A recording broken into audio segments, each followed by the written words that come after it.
Chair Hochschild, thank you so much for making time for us. Good morning. Happy to be with you. So first, I just want to ask, if a California driver walks into a tire shop in 2029, what can they expect?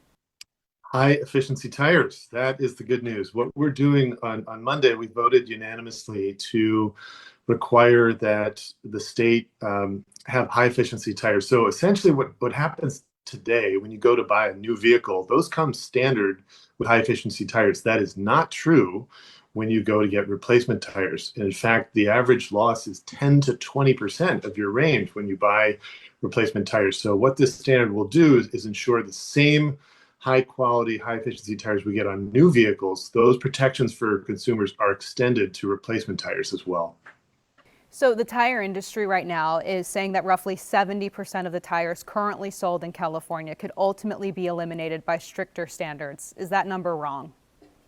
Well, first of all, that's not actually true that the whole tire industry is saying that. In fact, the standard was strongly supported by the two biggest tire manufacturers in the world, Michelin and Bridgestone, and others like Enzo, as well as the largest tire retailer in the state of California, which is Discount Tires. So what happens when you set a standard like this is that the industry, reaches out and does new tires that meet the standard. And we've seen this happen again and again with other industries. A few years ago, we did the lighting standard, which moved the state to high efficiency LEDs. That's saving $7 billion a year.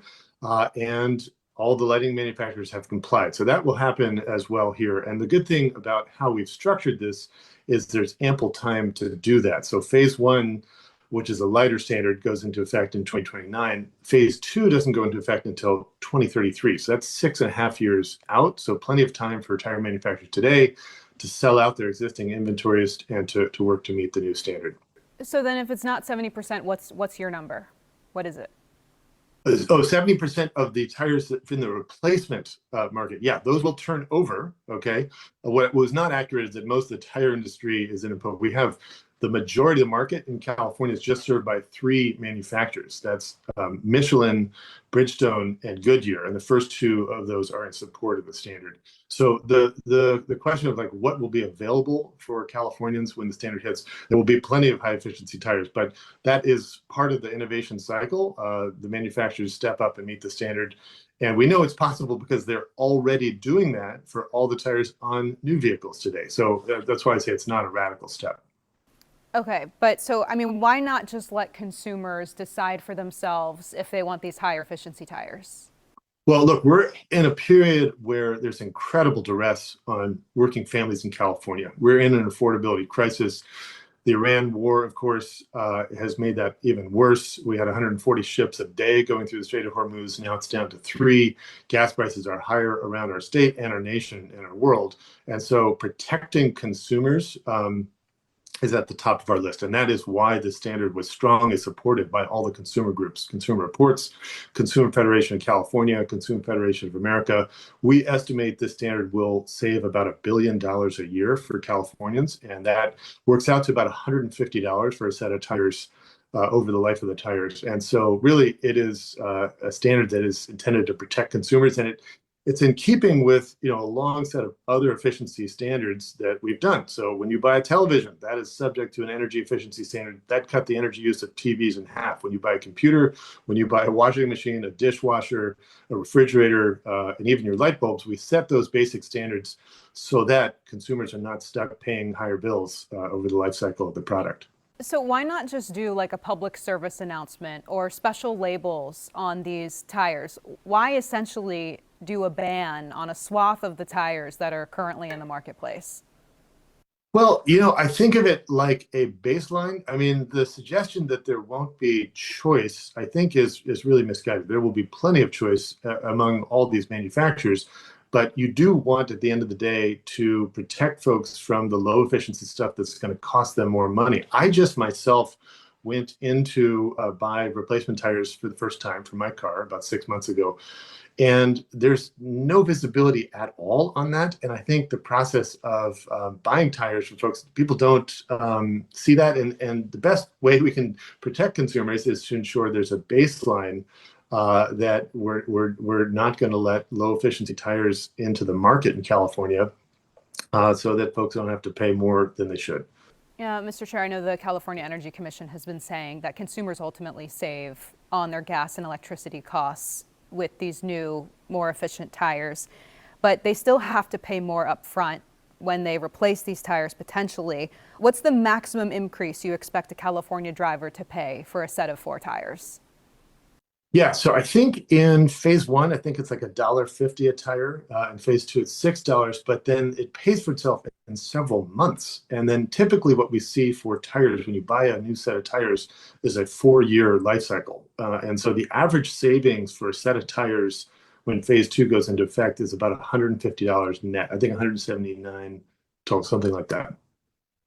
So, but there are some like local tire shops here in Sacramento, for example, Goodyear, have also said that the data really doesn't track with how much it could actually end up costing to replace a set of tires, especially when those stricter limits go into effect in 2033. Yeah, so what Goodyear said is actually not accurate. What they're doing, and we looked at their numbers, is they are taking much, much higher tire efficiency than we're actually requiring, and those are higher cost tires, and they're including that in their estimate. So the numbers that we have are thoroughly vetted, and that is even more backed up by the National Highway Traffic and Safety Administration. We've had a 5-year process to dig deeply into this. We've done multiple public workshops, and I would say if what Goodyear is saying were true, this standard would not be supported by Michelin and Bridgestone and other tire manufacturers and Discount Tires, who actually sells the tires. So I'm happy to have their support for the standard. I mean, what evidence, though, do you have that competition in the market would essentially stay the same so that the increase in cost that you're projecting actually happen? Yeah, so it's not our first rodeo. We have done energy efficiency standards for multiple products. Actually, our authority to do this was first signed into law by Ronald Reagan over 50 years ago. And so when we do these standards, we have a very thorough vetting process. In this case, we tested 579 individual tires and did multiple workshops and stakeholder meetings. And so I feel very confident about the data, and I feel very good about where the standard has landed. And I do want to say one other thing, which is one of the pushbacks that we did get from industry was it wasn't enough time to develop all the new model tires and so on. So we ended up pushing back the effective date of phase one by 1 year and phase two by 2 years. We got criticized a lot from consumer groups and groups like the American Lung Association that are interested in seeing pollution be reduced. But I think in this case, it was the right thing to do so that there'll be ample time. And I'm confident, just as has happened with all the other appliances that I mentioned that have efficiency standards, the industry will rise to the occasion and it'll be successful. The tire manufacturers told you that improving rolling resistance could involve some trade-offs with wet traction, tread life, and other performance characteristics. Why is the California Energy Commission so confident that these standards won't compromise those safety aspects? Yeah, that's a very fair question. And that's actually why we test so thoroughly. So we contract with a testing expert, Smithers, that did this. And we tested 579 individual tires. And there is no compromise on either safety or longevity of the tires. And that is something that's really priority number one. We would never do a standard for efficiency that's going to undermine safety and longevity. And so we've landed at a standard that does that. And so that's why I'm happy. And the rest of my colleagues who voted unanimously for this are in support for that reason as well. So how will enforcement work to ensure that all this goes to plan? Well, what happened on Monday was the vote to approve the standard. We are absolutely committed to the long-term success of this, and there's going to be a long process working with industry and stakeholders on all the fine-tuning. But basically, non-compliant tires are not going to be allowed into the market, and we're going to do, pull every lever that we can to ensure that's the case. And that's been, as I mentioned, what we've done with lighting and many other appliances. I'll just say one other thing to your question, which is we have never done in the history of the Energy Commission an energy efficiency standard that enjoyed universal support from industry. never. But yet, looking back, all of the other standards that we've done, like lighting is saving $7 billion a year, having a lighting efficiency standard. Televisions is saving $2.2 billion a year, and all the manufacturers do rise to meet that and do comply. So I think the track record generally with efficiency standard is very good, but it's a long process, and luckily we have enough time to do a lot of partnership with industry and make sure everybody's supported in getting to the standard. But I mean, specifically on enforcement, like ensuring that these tires are actually meeting the rolling resistance requirements that you're seeking, ensuring that they're safe. What is the California Energy Commission specifically going to do? And also, if there are bad actors in any of this, what will the Energy Commission do there?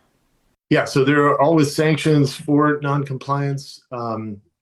And we've actually been meeting with the industry about that already, because I think that's one of the concerns that's been voiced, by leaders in the industry, that they want to make sure everybody complies. And I'll just simply say there will be compliance. We don't do a standard without that. And so the precise, level of sanction is to be determined, but we're committed to the success of the standard because it is a priority to save California's money. So that is a process we'll get deeper into as we get closer to the effective dates in 2029 and 2033.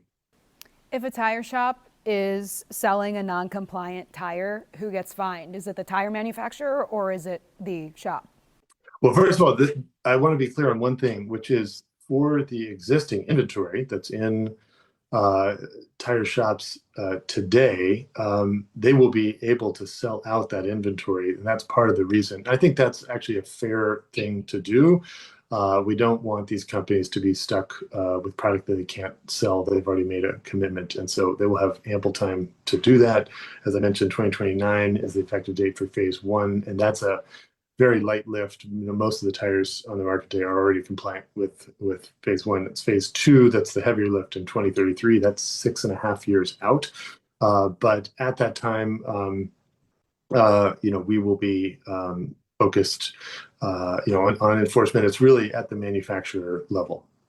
Okay. The legislation that directed the California Energy Commission to do this is more than 20 years old.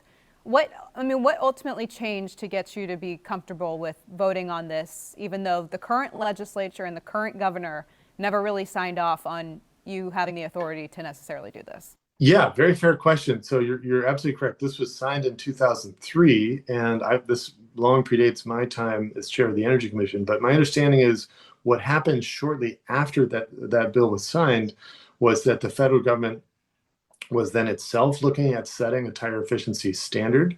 And that took a couple of years and then did not happen at the end of the day. And then this kind of sat on the shelf.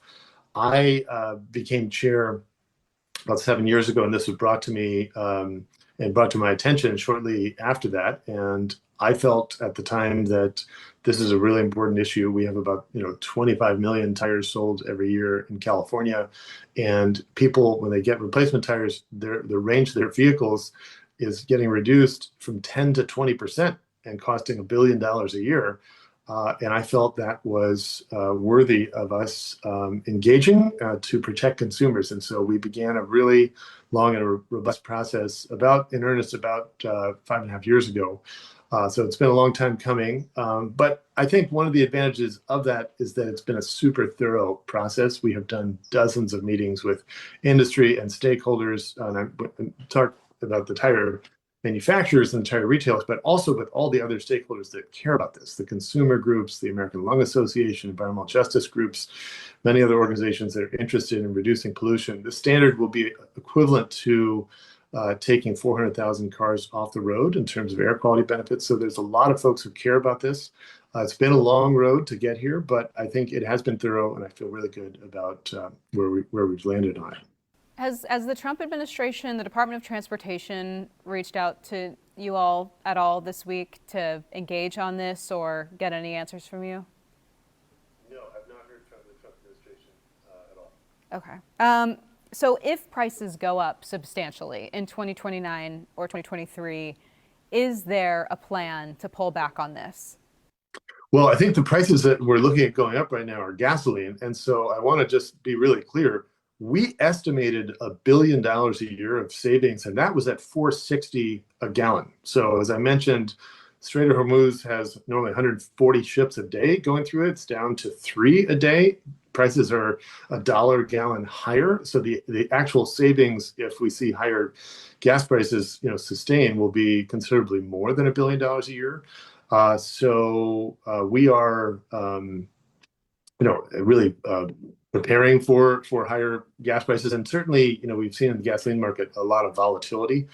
No, what will happen, with the standard itself, and I say this just because I've seen this happen with so many other industries. One of the advantages of having a standard that's in place for a long period of time and you have a runway to get there, is that the industry plans and scales and you get costs down. Okay, so all of the things that Goodyear has raised in opposition to this, we have heard this from other industries before. Philips, when we were doing the lighting standards, said exactly the same thing. And then now they're manufacturing LEDs and they're complying with the standards and doing fine. So I think this is the right way to do a standard where you have a robust public process, and then you give ample time for the industry to ramp up and meet that. And I think we've done that. So I'm very confident this will be a successful standard, as the other ones have been as well. But just broadly, is the timing tough on this? I mean, a recent Public Policy Institute of California poll showed that, an overwhelming majority of California voters don't like the potential ban on the sale of gas-powered cars by 2035. The other implementations, the other rules around other appliances, those were not at a time when Californians weren't concerned about, the cost of everything. And I understand the California Energy Commission's point that this could later on down the line over the long run save. But right now in this moment, you don't worry at all that limiting choice could exacerbate the affordability issue here. Look, I think if this were bad for consumers, the consumer groups would oppose it. And in fact, it's good for consumers, which is why the leading group in the United States, Consumer Federation of America and Consumer Reports and Consumer Federation of California, are not just in support, they're in strong support. And I think we heard that, at the meeting on Monday. And the reason for that is there's a lot of duress being placed on families around affordability. And so we do need protections to ensure Californians are protected from, wasteful products. And I think that this is part of what it means to look out for the citizens of our state. And I don't think most Californians have any idea that when you get a new tire buy a new car, that you get high efficiency tires, but that's not the case when you get in replacement tires. I certainly didn't have visibility on that, and I'm a native Californian, been buying tires here my whole life. And so I think this is why there's such strong support for it from the consumer groups, and it's why I feel good about it. And I'll just say, I think that with a new thing like this, always some mythology that gets propagated that somehow this is a radical action. This is very common sense. I don't think anybody would look back at the other efficiency standards that we've done. When you go into a television store and you buy a TV, do you feel like there's not choice? But yet all those TVs you're buying today are subject to an efficiency standard that cut the energy use in half. And that's a good thing for consumers. So this is just extending the protections to this sector. And I think it's long overdue. But again, just to confirm though, do you think right now in this moment that California customers want to be told what they can and essentially cannot buy, and that California businesses want to be told what they can and cannot sell? Well, I want to be clear. They will have plenty of choice. There will be plenty of manufacturers and plenty of options. What will not be available is the low efficiency tires that are going to hurt consumers. So I don't want to suggest in any way that there won't be plenty of choice. There'll be ample choice, but it will be like these other industries that I mentioned. Like when you buy a computer today, that is subject to an efficiency standard. Your refrigerators, your dishwashers, your washing machines, your televisions, your lighting, that's all subject to baseline efficiency standards. Tires are not appliances. Tires are not appliances. Right. They're not an appliance in the same sense of having electronics, but they are a product that we buy and use, and it's in that sense it's no different from any of the other products I mentioned. So and I would say the industry dynamic is not different either. In the other examples that I cited, we had a lot of support from more forward-thinking companies in those industries and then a lot of opposition. But in every single case, we landed with a successful standard. There's not a single one of those standards that I would say people want to go backwards and suddenly have really wasteful products or it's not working. Every one of those standards, I think, is regarded as a success, and we've saved over $200 billion for ratepayers in the state of California as a consequence. I mean, people complain about high bills. It would be much, much higher if we weren't ranked #1 in the U.S. on energy efficiency. We want to keep it that way. Okay. Mr. Chair, is there anything else you think we should know? No, thank you so much, Ashley. Good to visit with you. Thank you. Really appreciate your time.